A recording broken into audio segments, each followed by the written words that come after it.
कैसे हैं आप सब लोग? Welcome to humanities pro and I am Mohini Agarwal again welcomes you all.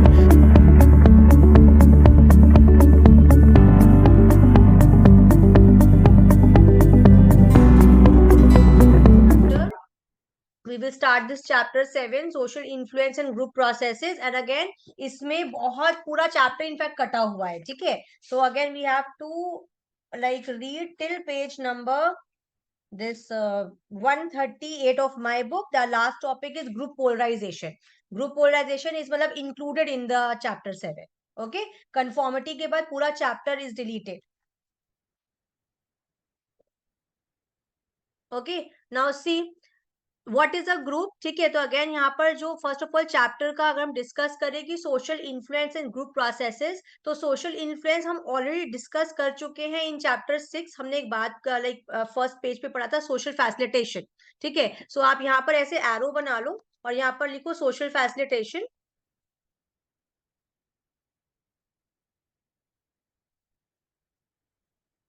और दूसरा लिखो सोशल लोफे,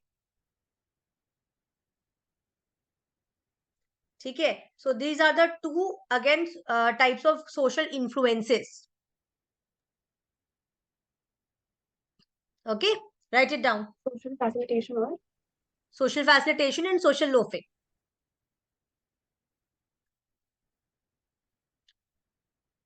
ना सोशल इन्फ्लुएंस का मतलब यहाँ पर होता है, एक होता है सोशल ग्रुप्स, ठीक है? तो ग्रुप्स में क्या क्या आते हैं, लाइक टीम्स, ग्रुप्स, ऑडियंस, ये सब आपके एक तरीके से सोशल ग्रुप्स है, ठीक है? सोशल इन्फ्लुएंस का मतलब होता है when again your performance gets affected by the presence of people. Okay, so जब किसी के प्रेजेंस या किसी के एब्सेंस से या अगर पब्लिक से, ठीक है, हमारी परफॉर्मेंस में डिटोरिएशन या इंप्रूवमेंट आता है तो उसको हम सोशल इन्फ्लुएंस कहते हैं, ठीक है? That is the last topic of this chapter, तो वो हम डिस्कस करेंगे बाद। ना यहाँ पर बेसिकली जो स्टार्ट किया गया है चैप्टर वो किया गया है व्हाट इज अ ग्रुप से, ठीक है? नाउ ग्रुप क्या होते हैं? देखो ऑब्वियसली हमारा ये भी ग्रुप है, ठीक है? साइकोलॉजी ग्रुप क्लास 12th का। यहाँ पर हम क्यों बैठे? साइकोलॉजी पढ़ने के लिए। तो we have a common M.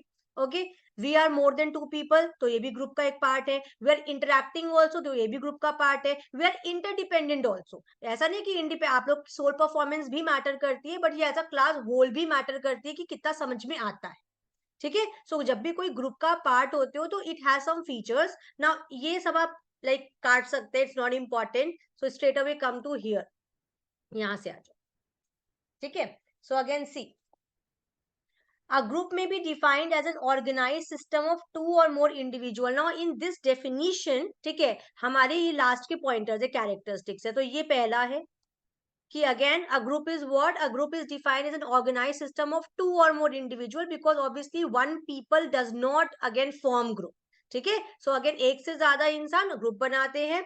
Second point is who are interacting and interdependent. Obviously if you are a part of a group then you are interdependent on the group because of your like work activity or whatever, ठीक है? So ये second point हो जाएगा। Third point, who have common motives.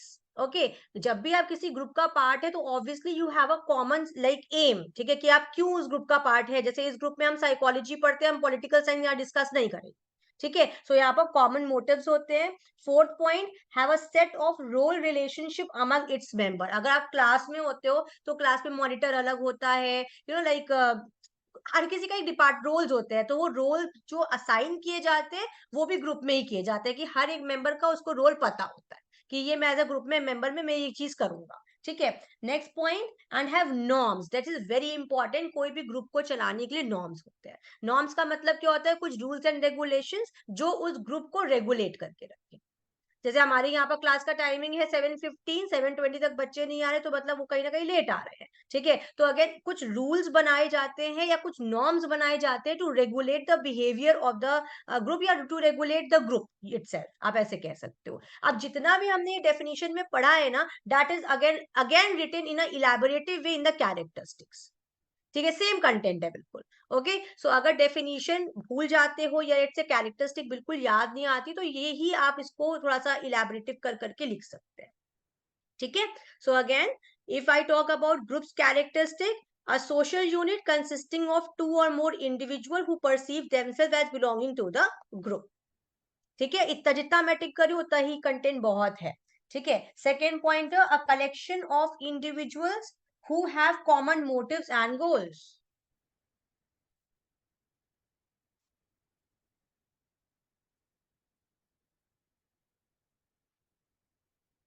ठीक है। Third point, a collection of individuals who are interdependent, और this is very important. ठीक है, क्योंकि क्वेश्चन ये 1 मार्कर में भी आ सकता है कि अ कलेक्शन ऑफ इंडिविजुअल और a group of people is interdependent और इंडिपेंडेंट और कुछ भी 4 ऑप्शन। ठीक है, तो they are always interdependent.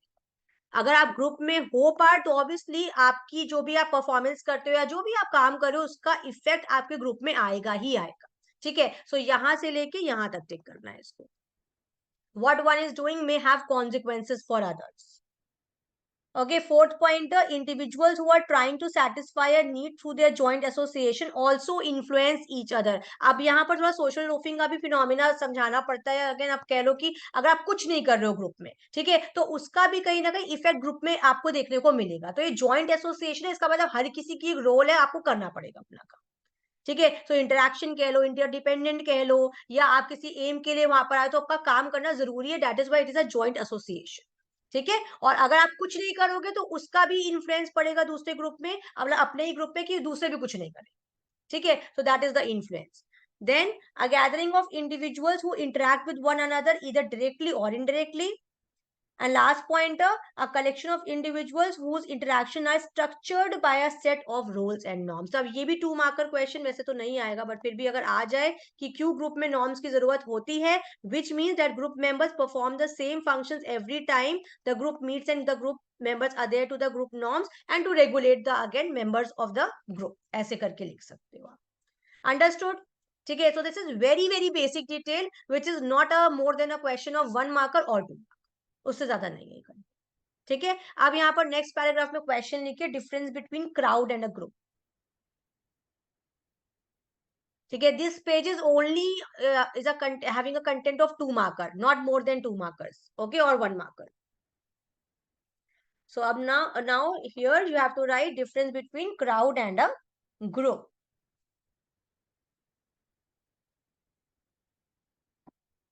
Okay, चलो अब now Bhavya you tell me the only one difference between crowd and a group. इतना कुछ ग्रुप के बारे में पढ़ा है, तो क्राउड क्यों ऐसे डिफरेंट है? Uh, a group has like a common motive, whereas a crowd doesn't necessarily have a common motive. Very good pointer, very good. Okay, Gauri, one more pointer, difference. In a group are आवाज नहीं आ रही है। No, मुझे ही नहीं आ रही कि किसी को नहीं आ रही है? नहीं आ रही ना? ओके फाइन, ठीक है। चलो Yeshi, one difference. Ma'am, the behavior of the crowd is unpredictable. In being like it, you can predict. ठीक है, ये भी अच्छा पॉइंट है, fine. Kabir, one more difference. हाँ जी मैम, तो एक ये भी होगा कि एक crowd is present for by coincidence at a particular point, जबकि it is possible that group is present for a particular reason, a particular motive. Yes yes, groups को बनाया जाता है but crowd by chance present हो जाती है। ठीक है, सो अगेन द मैम अब आ रही पॉइंटर्स। है आवाज?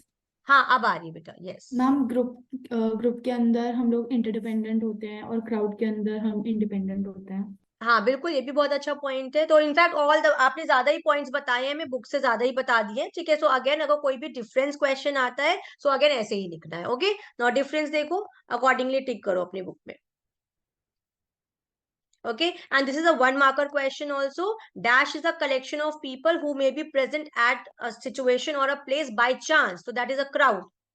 ठीक है, whereas group again is not again created by chance, वो एक planned decision होता है। So accident taken place, that is an example of a crowd, कि अगर कोई एक्सीडेंट हो जा रहा है, वहां लोग गैदरिंग में खड़े हो जा रहे हैं, तो that is a example of a crowd. ठीक है, देन नेक्स्ट एग्जाम्पल यहाँ पर डिफरेंस होगा इसका, there is a neither any structure nor feeling of belongingness in a crowd, तो this is the second difference of crowd and again group. Okay, then this is the third. Behavior of people in the crowds is irrational and there is no interdependence among members. ये 30 हो गए. So we have 3 differences और group के जितने भी characteristics हैं वो obviously crowd में नहीं present होंगे तो वो भी difference he. Okay, now next paragraph again write a question. This is a very important 2 marker question जो for sure paper में रहता है. Difference between team and groups. ठीक है, difference between teams and groups.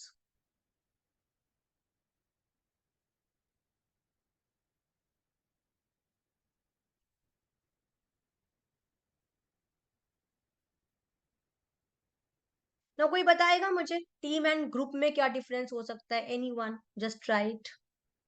Yes Kabir. Ma'am groups में ज्यादातर एक leader होता है जो पूरे ग्रुप को हेड करता है, वेराज देख तो उस सेंस में रिस्पॉन्सिबिलिटी जो होती है वो बाइफरकेट हो जाती है कि एक person is the head and बाकी तो सारी रिस्पॉन्सिबिलिटी उसके ऊपर है।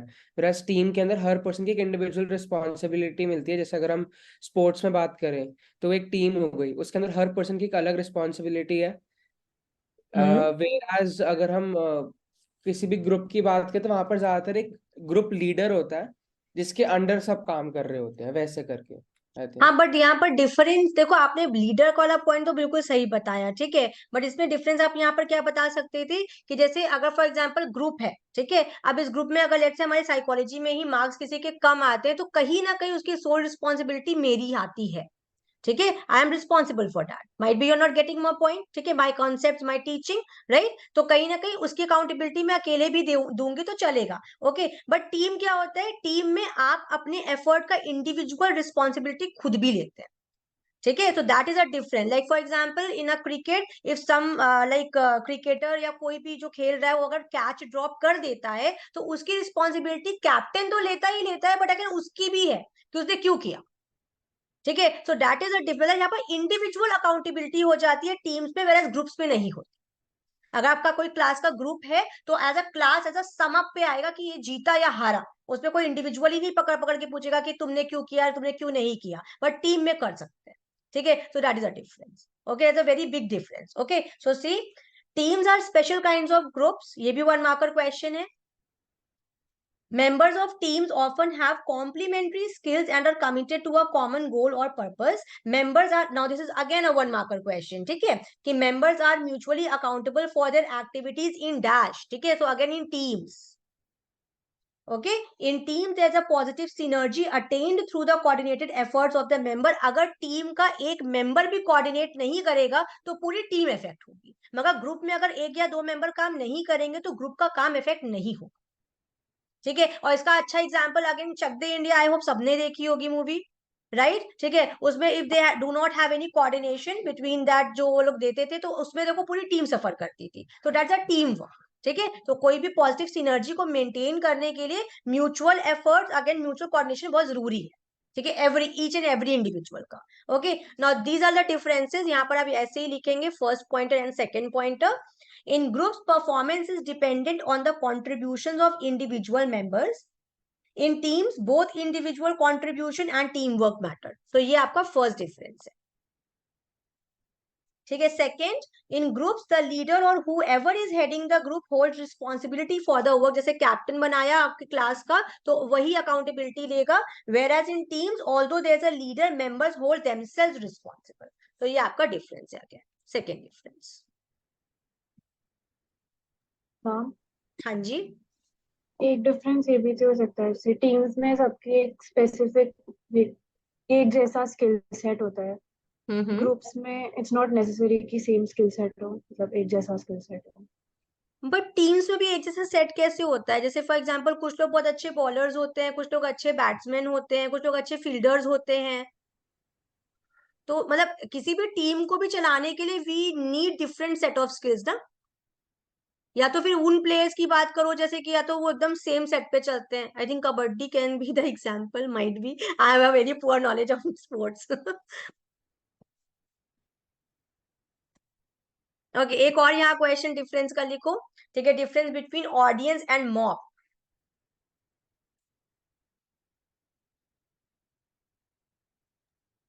Difference between audience and mob, MOB।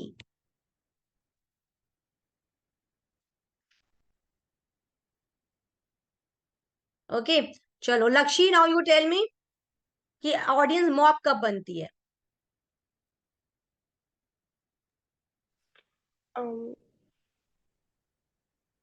It's very easy. Ma'am mob मतलब समझते हो मतलब ना इंग्लिश वर्ड? हाँ तो यस बताओ। मैम। मैम मतलब मुझे समझाना नहीं आ रहा है इसे। आप मुझे रफली कैसे भी समझा दीजिए, मुझे चलेगा, मुझे समझता आता है, मुझे समझ आ जाएगा। जैसे ऑडियंस अभी ऐसे वही क्राउड की तरह है, पर जब हम ऑडियंस मॉब में क्राउड की तरह नहीं है, साइकोलॉजी स्टूडेंट हो, different word different meanings please. Audience crowd की तरह बिल्कुल नहीं है, क्योंकि क्राउड बाय चांस आती है, ऑडियंस बाय चांस नहीं आती है। ऑडियंस एक स्पेसिफिक चीज देखने आती है ना, स्पेक्टेटर्स की तरह। तो ऑब्वियसली ऑडियंस और क्राउड, आप बिल्कुल नहीं कहोगे कि ऑडियंस क्राउड की तरह है।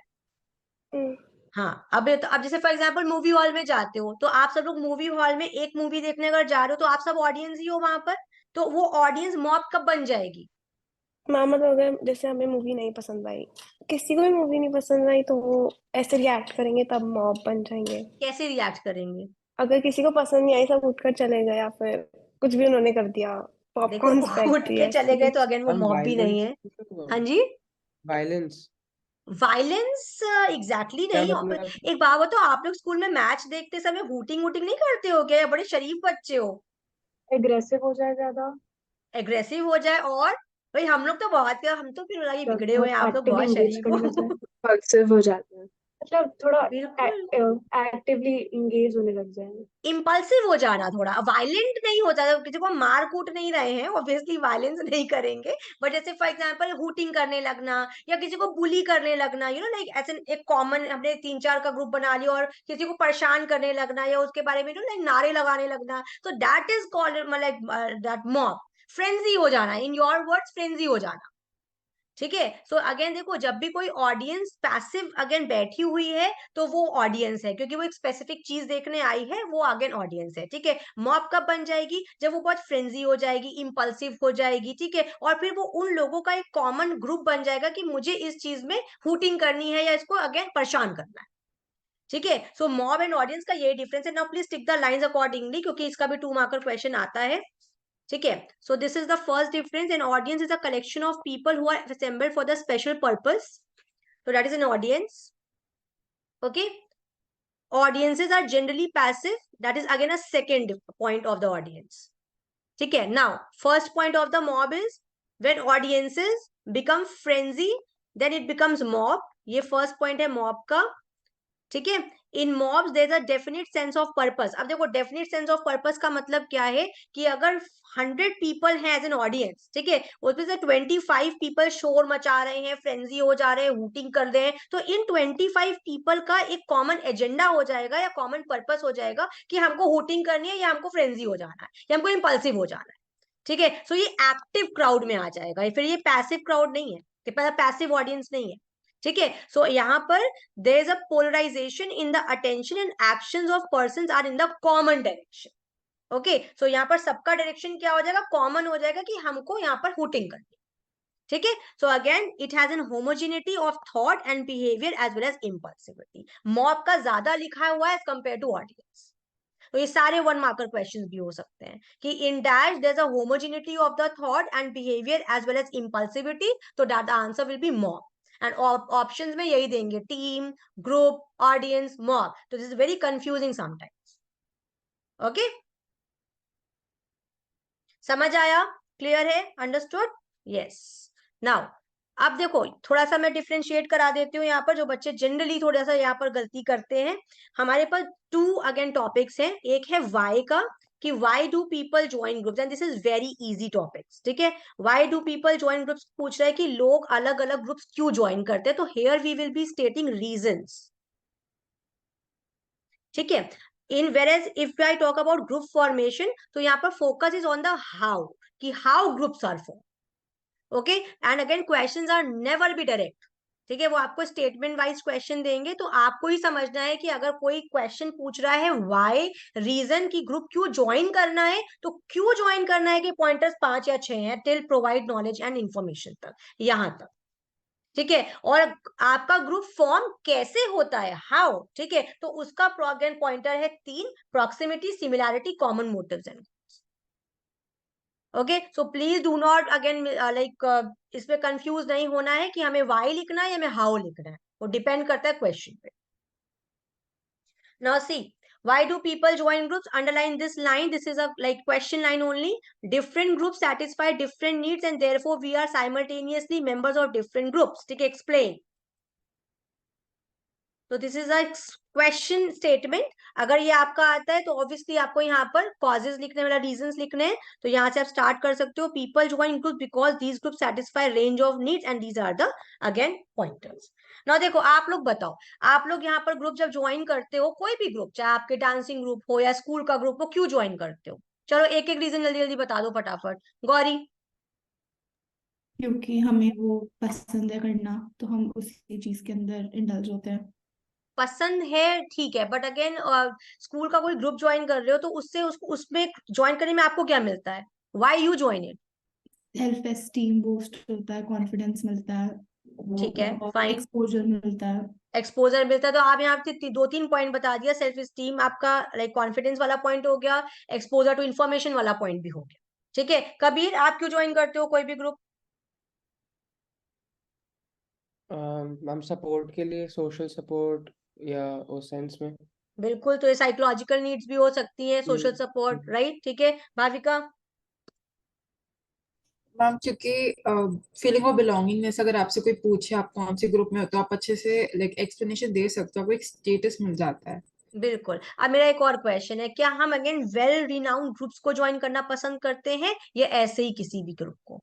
Well renowned. Well renowned. क्यों? क्योंकि वो जाने माने ग्रुप्स होते हैं, स्टेटस वाइज अच्छे होते हैं, तो हमें ऑटोमेटिकली खुद स्टेटस मिल जाता है. ठीक है, so these are the pointers. This is very easy to write. ठीक है, but do not change the headings. अगर ये क्वेश्चन आता है आपको फुल आउट ऑफ फुल आ सकते हैं, बस हेडिंग नहीं चेंज करना है. ठीक है, तो first is security. Security means obviously if you are a like lone person और फील्स इनसिक्योर, तो group reduces this insecurity. Being with people gives a sense of comfort and protection. Now these are the keywords. ये for sure line लिखनी है. ठीक है, then status, when we are members of the group that is perceived to be important by others, we feel recognized and experience of sense of power. Again this line for sure लिखना है.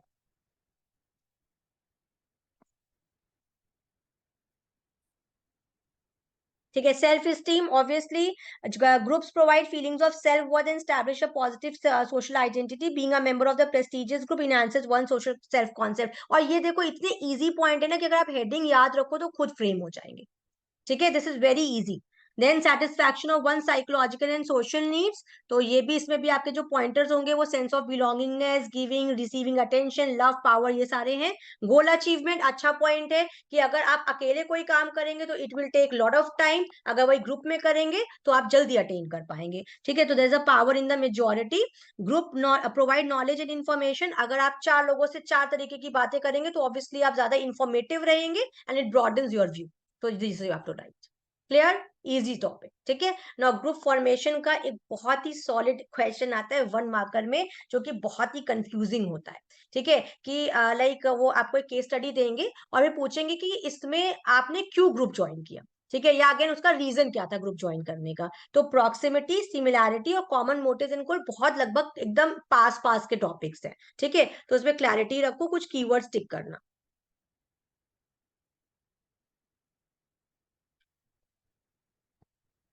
How groups are form, ये आपका question है इसमें. ठीक है, first point is proximity.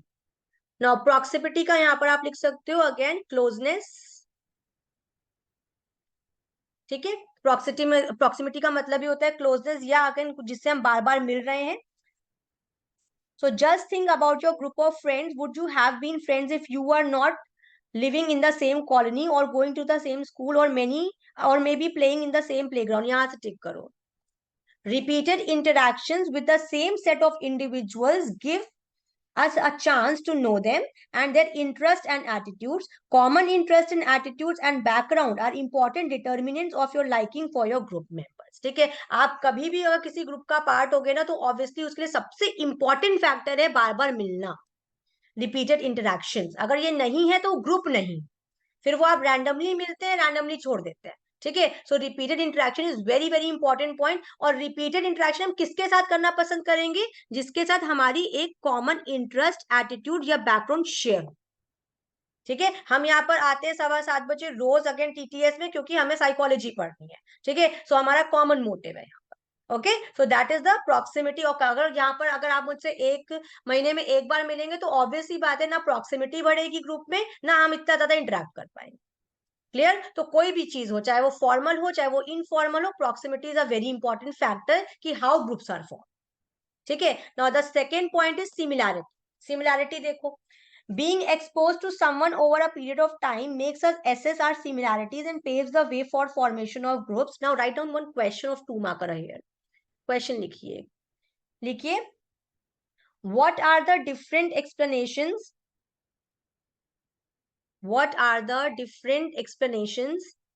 given by the psychologist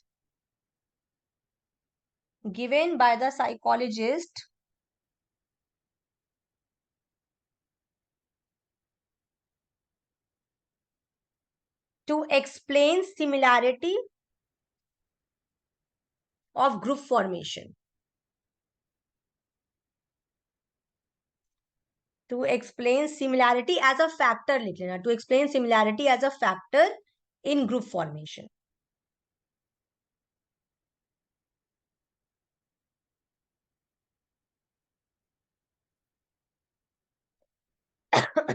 okay, हमारी class में किसको लाइक एकदम ऑपोजिट लोग पसंद है? जैसे आप लोग हो, आपको क्वेश्चन रिपीट कर दूं? अच्छा, क्वेश्चन रिपीट करो वापस, कौन करेगा? भाविका आप करो। मैंने इसको पुराना वाला वर्जन लिखा हुआ है। अच्छा, पहले वाला जो लिखवाया था। ओके, आई थिंक मैंने ये बताया, what are the different explanation given by the psychologist to explain similarity as a factor, to explain similarity as a factor in group formation. I think यही क्वेश्चन बोला ना, है ना? ठीक है। ओके, सो आप लोग जब फ्रेंड्स होते हो या किसी को भी फ्रेंड बनाते हो या ग्रुप का जब पार्ट बनते हो, तो ऑपोजिट टेंडेंसीज के साथ मिलती है किसी की, एकदम ऑपोजिट बिहेवियर्स के साथ किसी की मिलती है? यहाँ पर जमती है, आपकी जमती है Rakshi? Like you like the person who is opposite to you? Yes ना, मतलब मैं ज्यादा बोलती हूँ, वो कम बोलते हैं तब। अच्छा, तो वैसे मतलब नहीं, but not in a relationship, मतलब अगर कोई ग्रुप का पार्ट हो तो, या किसी इंटरेस्ट इन प्रेफरेंसेस की बात करें तो नहीं, नहीं ना, मतलब यहाँ पर देखो नॉर्मली ऐसे तो हम कुछ भी हो सकते हैं, और इनफैक्ट मैंने तो देखा है कि जितने भी आपके कपल्स होते हैं ना, वो ऑपोजिट ही होते हैं ऑनेस्टली। मतलब अगर कोई ज्यादा बोलता है तो उसका जो ऑपोजिट कपल होगा वो कम बोलेगा। ये पता नहीं गॉड गिफ्टेड है क्या, भगवान जाने। अगर यहाँ पर हम वो बात नहीं कर रहे, यहाँ हम ये बात कर रहे हैं कि जब भी कोई ग्रुप फॉर्म होता है ना, तो उसमें सिमिलैरिटी बहुत इंपॉर्टेंट फैक्टर है। सिमिलैरिटी का मतलब ये कि अगर आप जैसे हो और उसका एकदम ऑपोजिट टेंडेंसी कोई वैसा रखे, तो आप उसके साथ नहीं बना पाएंगे उस ग्रुप में। ठीक है, तो इसका एक्सप्लेनेशन साइकोलॉजिस्ट ने 2 रीजन देकर दिया। एक ये रहा, यहाँ से दिस इज नंबर 1 पॉइंट। ठीक है, one explanation is that people prefer consistency and like relationship that are consistent. When 2 people are similar, there's a consistency and they start liking each other. ठीक है, कहने का मतलब ये कि अगर दोनों लोग सिमिलर होते हैं तो उनके रिलेशनशिप या उनके ग्रुप ज्यादा लंबे समय तक चलते हैं, कंसिस्टेंट होते हैं। ठीक है, तो जब वो कंसिस्टेंट होंगे तो ऑब्वियसली वो ज्यादा अच्छे से जान पाएंगे और they start liking each other. ठीक है, जैसे for example, if you like playing football and another person is also in your class also loves playing football, there is a matching of your interest and there are higher chances that you may become friends. ठीक है, so ये consistency थी again in your similar interest.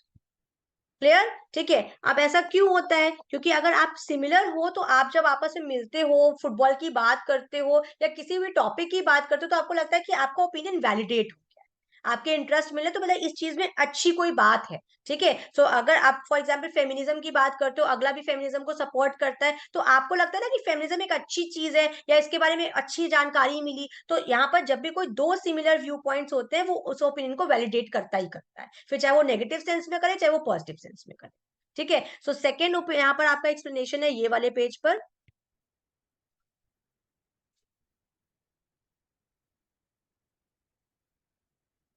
Another explanation given by psychologists is that when we meet similar people, they reinforce and validate our opinions and values, and we feel we are right, and thus we start liking them.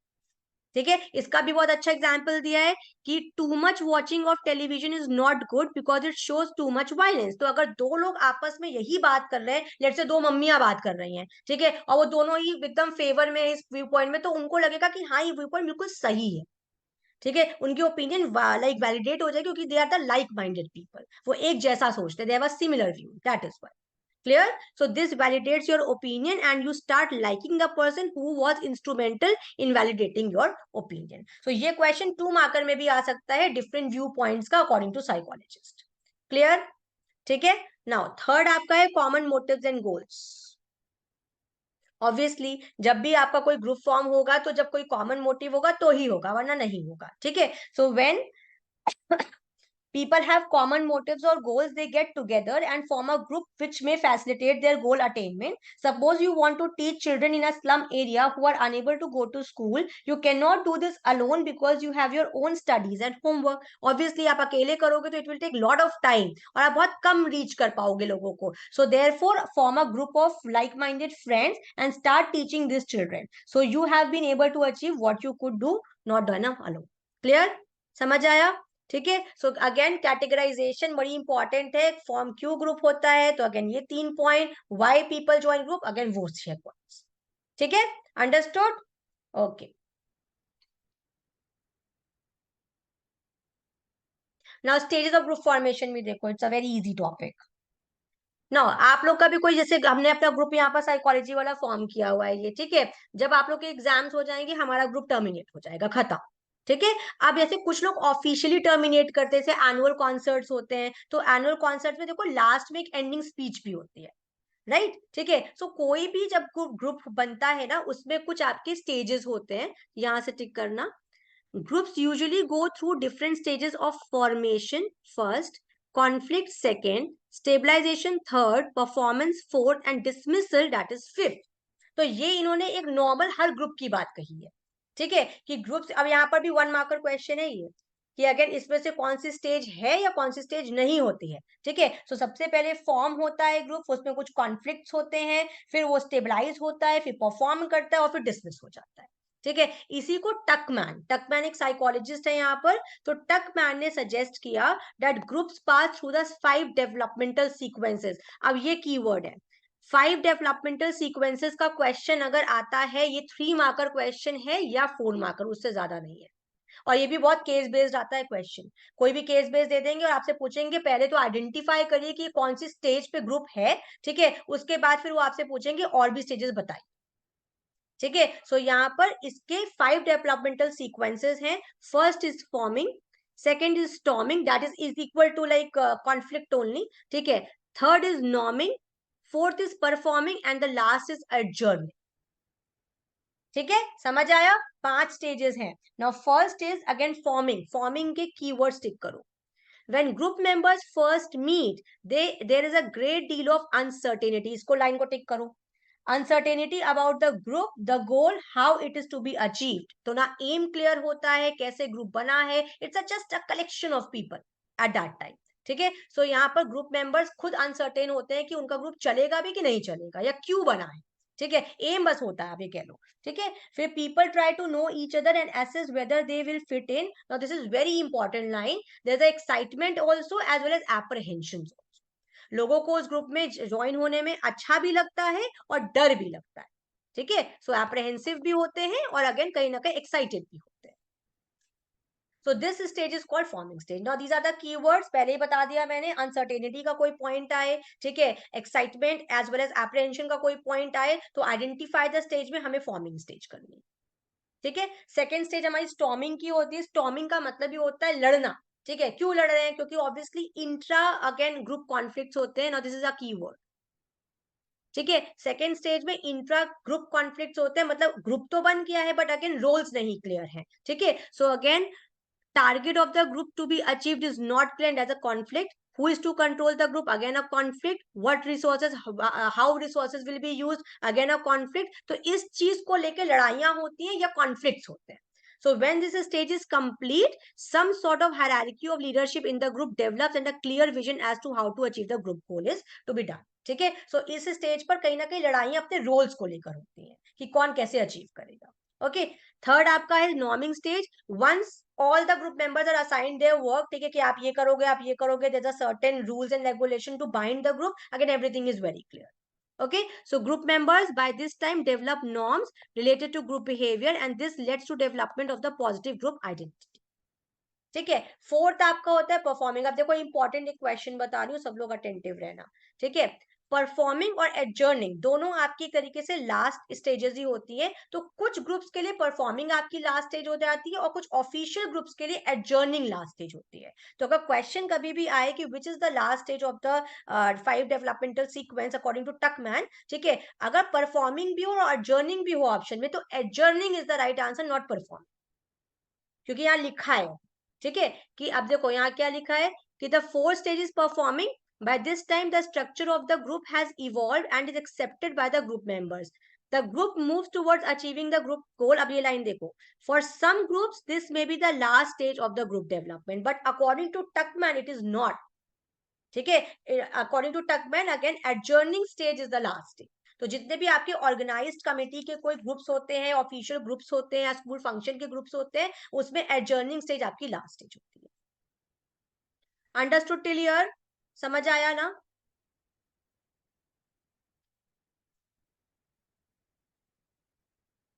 ठीक है, एडजर्निंग stage आपकी यहाँ पर last stage है. Okay, clear? Understood?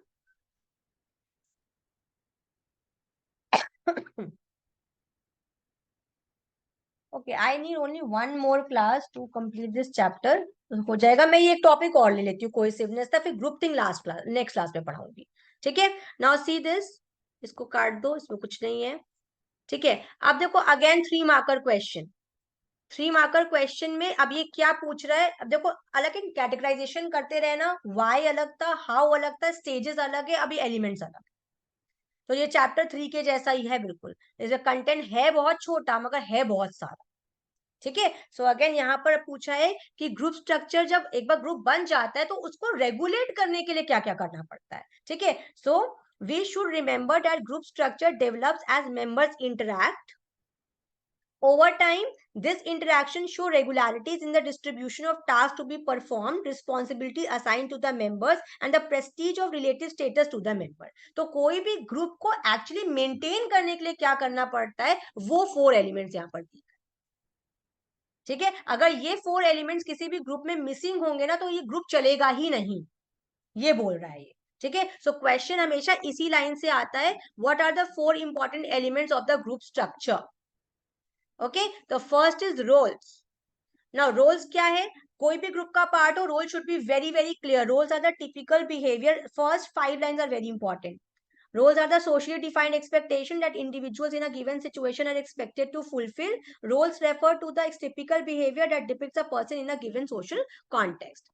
तो कोई भी role हो, कहीं पर भी हो, आपको रोल अगेन अपना फुलफिल करना है. अब आपकी फैमिली में आपका रोल एज अ डॉटर हो सकता है, as a like student in the school. ठीक है, तो वो अलग अलग रोल है, अलग अलग सर्कमस्टांसेस पे, अलग अलग जगहों पर. ठीक है, तो हर रोल आपको करना है fulfil. That is a role expectation. ठीक है, और कोई भी ग्रुप तभी चलता है जब अपना रोल फुलफिल करते हो अच्छे से. क्लियर? ठीक है, सेकंड आपका है norms. This is a important 1 marker question. This one dash are called unspoken rules. तो norms is the right answer.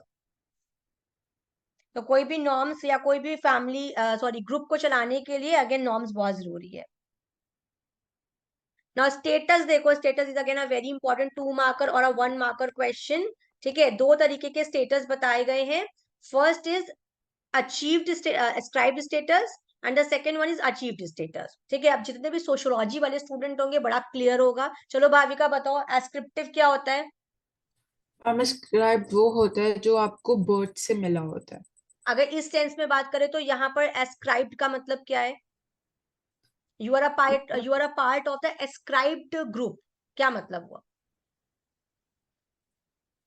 मतलब आपको बस जैसे लाइक फैमिली में है कि फैमिली नहीं, कोई ऑफिशियल ग्रुप की बात करो, फॉर्मल ग्रुप की बात करो. so, I can tell you achieved but I can't exactly achieve define बता दो. चलो tell me the achieve. Achieve कि बेसिकली आपने किसी चीज के लिए बहुत ज्यादा हार्ड वर्क करा है एंड उस बेसिस पे आपको ये स्टेटस दिया गया है किसी भी ग्रुप में, मतलब आप यही काम करोगे, वो रोल स्टेटस आगे जाके रोल।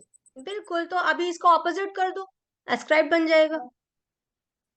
मतलब आपको ये पोजीशन मिली हुई है इवन तो आपने इसके लिए काम नहीं करा हाँ, था। क्यों मिली हुई है? Because of the seniority, because of the again status, higher status. जैसे कुछ बच्चे किसी बहुत अच्छे स्कूल के अगर स्टूडेंट होते हैं, जो स्कूल बड़े नामी है, ठीक है, तो उनको कहीं ना कहीं एस्क्राइब स्टेटस मिला हुआ है स्कूल का, भले वो खुद अच्छे हो ना हो, मगर स्कूल के नाम से जाने जाते, ठीक है। या किसी रिकॉग्नाइज्ड अगेन कमिटी का कोई मेंबर है, तो वो मेंबर चाहे कैसा भी हो, मगर वो रिकॉग्नाइज्ड कमिटी के नाम से जाना जाता है, ठीक है। So that is called ascriptive in nature. तो कहने का मतलब यहाँ पर ये है कि स्क्राइब में सीनियोरिटी की वजह से वो स्टेटस ऑलरेडी आपको मिल जाता है, आपने उसके लिए एफर्ट नहीं किया, ठीक है। सो सी, status refers to the relative social position given to the group members by others. This relative position or status may be either ascribed or achieved, ठीक है। अब ascribed क्या है? By being members of the group we enjoy the status associated with that group. एक second, हाँ लिखा है, ascribed का मतलब given because of the one seniority, and achieved का मतलब the person has achieved status because of the expertise of hard.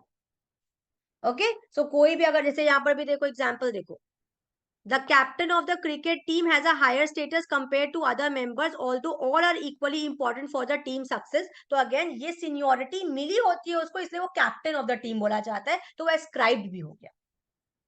Clear, ठीक है। एस्क्रिप्टिव होता है जब अपने एफर्ट से आपने कोई चीज अचीव करी हुई है, ठीक है। क्लियर। लास्ट आपका कोहेसिवनेस है, which is very important, and इसके साथ group thing is also very important, but group thing अभी नहीं पढ़ेंगे, हम सिर्फ कोहेसिवनेस पढ़ेंगे, ठीक है। कोहेसिवनेस का मतलब होता है टुगेदरनेस, कोई भी चीज को बांध के रखना, या यू नो एक म्यूचुअली कोऑर्डिनेशन आप कह सकते हो, ठीक है। So this is 1 marker question. कोई भी ग्रुप को बाइंड करने के लिए टुगेदरनेस चाहिए, म्यूचुअल अट्रैक्शन चाहिए among group members. As the group becomes more cohesive, group members start to think, feel, and act as a social unit and less like isolated individual. Members of a highly cohesive group have a greater desire to remain in the group in the comparison to those who belong to the low cohesive group. अगर class में unity ना हो, ठीक है, या किसी group में harmony ही ना हो, तो उस मेंबर्स को जल्दी ग्रुप छोड़ने का मन करता है, whereas अगर कोई हार्मनी ग्रुप में होती है तो वो नहीं छोड़ के जाना चाहता है, ठीक है, चाहे ग्रुप में कैसा भी काम हो रहा हो। Okay, so this is the again feature of the cohesiveness. Then this is again a 1 marker question 9. Dash refers to the team spirit or we feeling or a sense of belongingness to the group. Again, cohesiveness is the right answer. It is difficult to leave a cohesive group or to gain membership of the group which is highly cohesive. अगर कोई बहुत highly cohesive group होता है तो उसमें member को include करना भी मुश्किल होता है, क्योंकि वो किसी को भी include करने से again डरते हैं कि पता नहीं harmony के साथ रहेगा कि नहीं रहेगा, ठीक है। So this is again like negativity also, ठीक है। फिर ये है उसके रिपरकशंस है, मतलब ये तरीके का नेगेटिव इफेक्ट है, वो हम नेक्स्ट क्लास में पढ़ेंगे कि एक्सट्रीम कोहेसिवनेस हाउएवर में sometimes not be in the group interest. Psychologist have identified the phenomena of group thing, ठीक है, which is a consequence of the extreme cohesiveness. अगर ग्रुप में बहुत एक्सट्रीम कोहेसिवनेस हो जाती है तो वो ग्रुप थिंक लेड करता है। ग्रुप थिंक क्या होता है वो नेक्स्ट क्लास में पढ़ेंगे, ठीक है। कि अगर आज जैसे मैं कुछ गलत भी पढ़ा दूं आपको और आप लोग हाँ हाँ कर दो, ठीक है, तो ये कहीं ना कहीं एक तरीके से ग्रुप थिंक है, कि आपको लगता है कि शायद पता नहीं मैम क्या ही सोचेंगी, या आप नोटिस हो जाओगे, आपने पूछा, ठीक है, तो इस तरीके से ग्रुप थिंक लेता है अगर वो बहुत ही ज्यादा अच्छा हाईली कोहेसिव ग्रुप हो तो, ठीक है। तो उसमें लोग अपनी ओपिनियन ही नहीं शेयर कर पाते खुल, which is a negative consequence, ठीक है, of cohesiveness. Understood? Till here it is understood to all. Please read कर लेना, नेक्स्ट क्लास में मैं ये चैप्टर खत्म कर दूंगी, ठीक है, छोटा सा चैप्टर है बस ये, ओके। और फिर उसके बाद we will start our revision which is very very important, ठीक है। चलो, that's all for today, bye bye. So students, if you like this video, if you like my recorded videos also, please do like, share and subscribe this channel and share with your friends so that we can reach more humanities students. So keep watching Humanities Pro and keep updating. Thank you so much. Bye bye.